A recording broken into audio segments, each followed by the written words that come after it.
Hey guys, this is week 17 of my series titled 52 Weeks of Reaper. Every week for 52 weeks, I'll be releasing a new video focusing on a key feature in Reaper. So let's jump right in. So for this week, our topic and our focus will be on markers. So here I have a mock session. These are not real MIDI or audio files, they're just empty items. Okay, so let's go through some basic details of a marker. So to create one, you can just put your current time indicator where you want the marker to be created in your project on the arrangement screen, and then you can hit the letter M for marker, and we will have a marker created right away.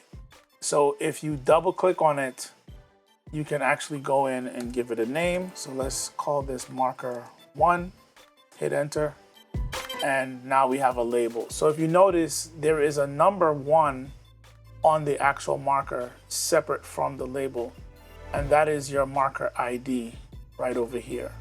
So when we open back up that dialog box, we see marker ID separate from the marker name, which is important.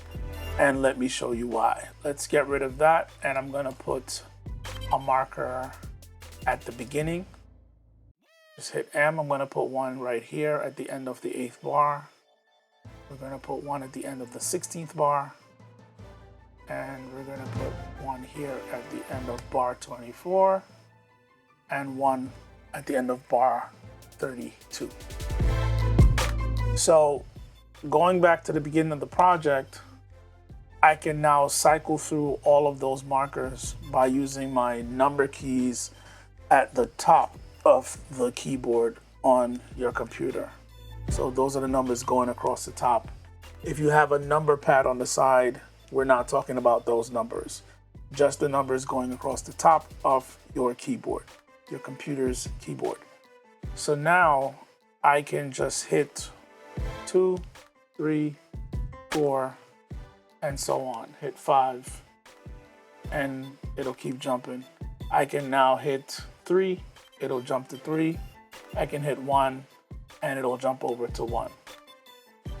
So, a quick way to cycle through and jump around non-sequentially. Also, if you want, you can use your bracket keys, which is the keys to the right of the letter P, as in Paul or pony, and it'll cycle through sequentially as you tap open bracket for left and close bracket for right. To delete a marker, we can right click on the marker and we can go to remove marker. And if you notice over here, we have a keyboard shortcut that says Alt click. So you can also go here, hold Alt, and then just click on that marker, and that's also another way to get rid of it. So let's get rid of all of these by Alt clicking. Also, you can put your playhead where you want the marker to be created. You can right click right there, and you'll have options here that says insert marker. And if you notice, the keyboard shortcut for this is Shift M, as in marker. And when you do it that way, you'll get the box, the dialog box that'll come up right away for you to label it. So let's call it marker 1.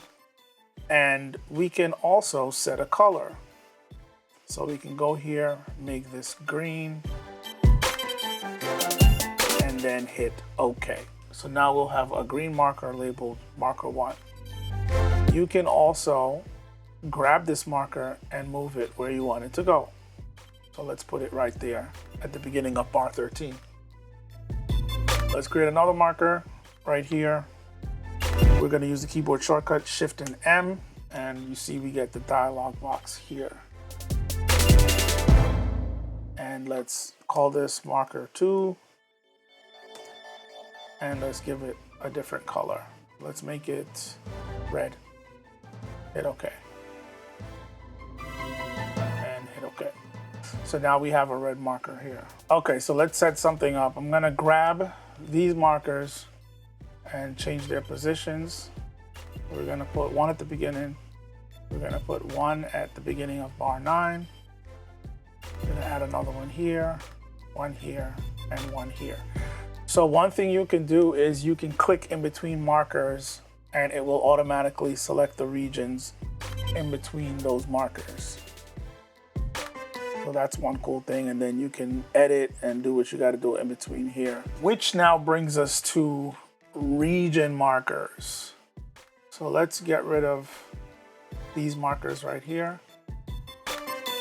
So with this area selected right here, I can right click above in the ruler area and I can go to create region from selection, and it's gonna create a region marker up here. So with the region marker, you can shift click and you'll get the option to title it. Let's say, let's call it for now, region 1. We can set the color. Let's make that shade of blue. Hit OK and hit OK. So now we have a blue region marker that's called region 1.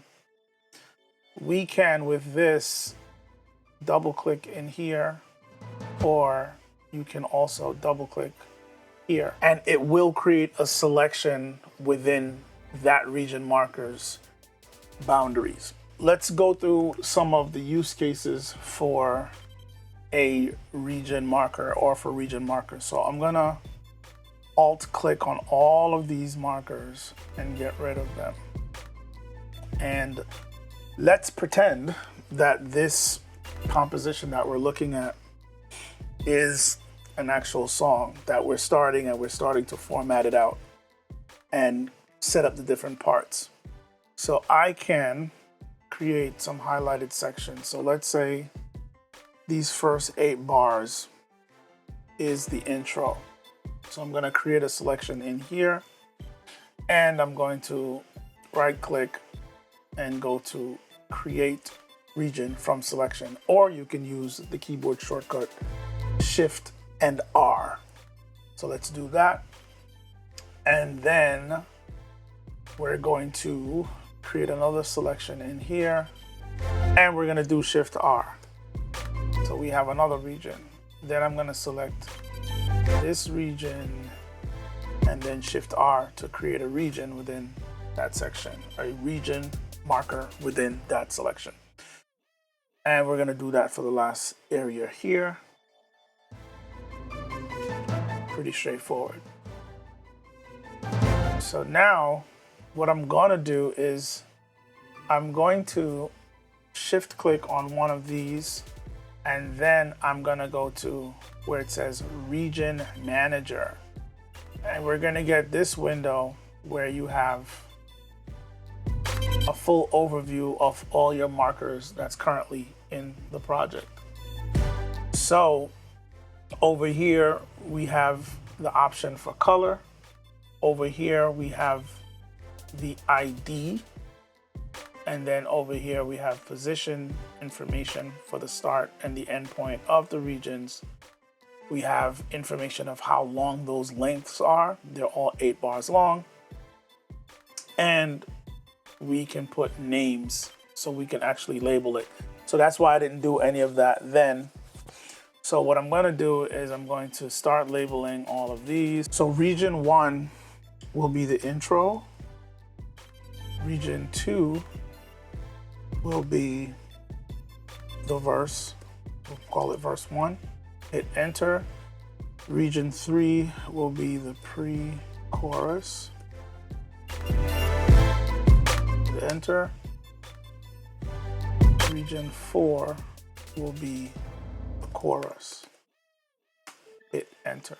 So now if you look up here, we have those fully labeled, and we're also gonna color code them. So we're gonna come over here and we're gonna hit set random color. Let's do that. So we're gonna do these all with random color. You can select your own specific colors if you want. And there we have it. Now those are all color coded.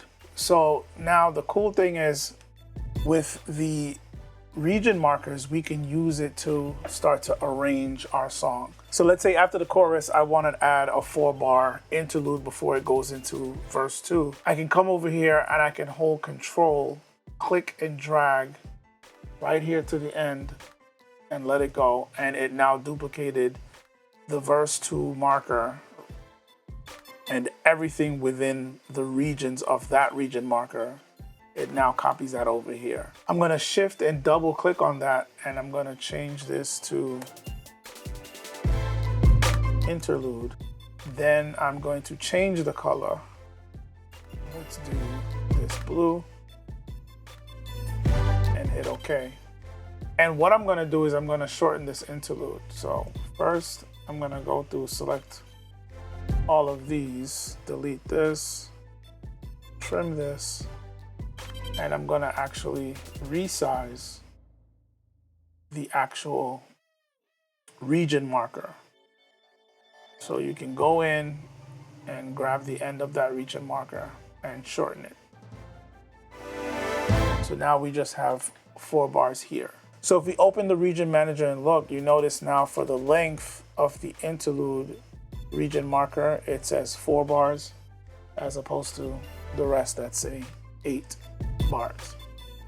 So everything is updating and staying correct in real time as far as the information on your region and marker manager screen. So now after that, we want the second verse. So I'm gonna hold Control, click and drag on this verse marker, bring it right here to the end, let it go, and it copies the region marker and all the contents of the arrangement that falls within the region marker. I'm gonna shift, double click, and then change that to verse 2. We're gonna set a color. Let's do an orange. And then hit OK. And now we have that part added. So this helps give you a visual layout so you can see the parts of your song, helps you with arrangement, because you can even just grab this and just move it over like so. And then it'll just shift that whole part over and leave a gap right there. So that's pretty much it, guys. That's region markers. Next week, we're gonna dive into some more advanced features with markers. So we just had to start light today with the basic overview of the basic markers and region markers and some basic use cases for them. So thanks for watching, guys. Check back next week as we dive deeper into the series, 52 weeks of Reaper. As always, you'll see me in the next video.